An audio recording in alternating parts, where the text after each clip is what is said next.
维吾尔族和美国活动家继续在众议院开展活动。来自维吾尔美国协会和维吾尔人权项目的一群活动人士在众议院开展活动。关于维吾尔人的2项法案将在众议院投票。一位美国活动家说：“我来华盛顿特区是为了支持维吾尔人。”许多维吾尔族朋友被逮捕并拘留在中国监狱。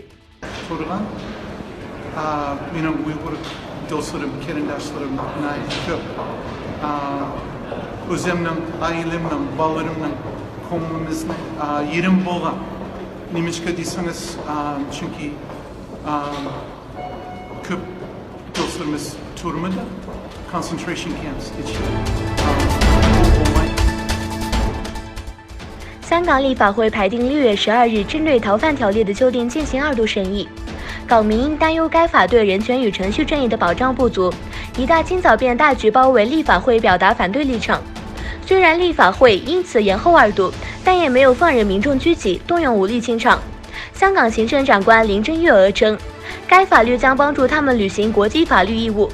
但是数以万计打着雨伞的示威者在香港立法会外反逃犯条例，香港民众担心该法案为中共当局镇压异议人士铺平道路。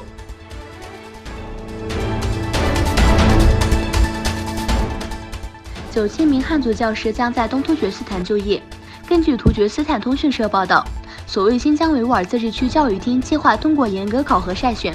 面向全国招聘8837名幼儿园以及中小学教师。维吾尔语被全部排除教育系统以后，许多维吾尔老师以2面派为由坚信集中营。根据中国媒体报道，今年自治区计划招聘8837名学前及中小学教师，其中学前特岗教师计划招聘1842名，小学特岗教师计划招聘4058名，其中许多人将在和田、喀什和阿图省工作，而这些地区被认为是维吾尔族文化的摇篮。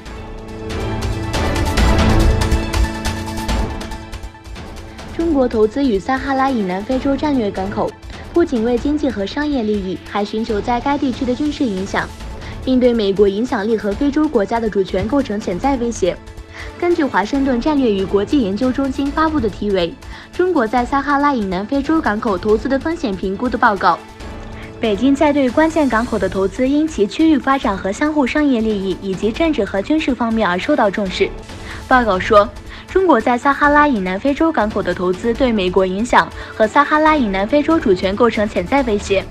该报告包括有关中国基础设施项目的详细信息，这些项目可能会限制北京在该地区的竞争对手，以及在潜在冲突期间使用港口收集情报。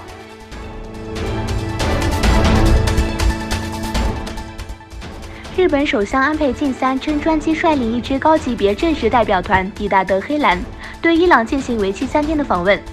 安倍当天与伊朗总统鲁哈尼举行闭门会谈，并出席联合记者会。鲁哈尼说，伊朗也不希望发生战争。鲁哈尼表示不会发动战争，为警告如果受到袭击，将有压倒性的回应。